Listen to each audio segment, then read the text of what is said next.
ito ay rated SPG. Striktong patnubay at gabay ng magulang ang kailangan. Maaaring may masiselang tema, lengguwahe, karahasan, sexual, horror o droga na hindi angkop sa mga bata.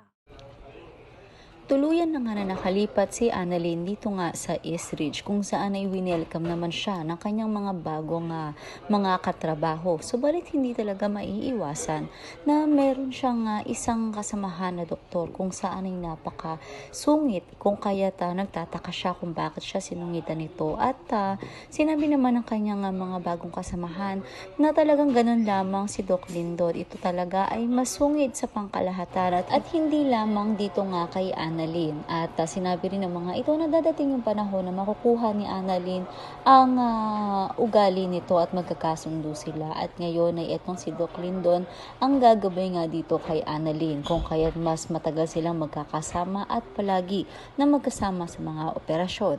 So ito namang si Lynette at Moira ay muling mag-aaway sa daanan. At ito nga si Moira ay hindi makakapagtimpi at parang grabe na talaga yung kasamaan niya na masyado siyang Gina G kay Lynette. So marami tayong mga dapat subaybayan sa mas tumitinding abot kamay na pangarap.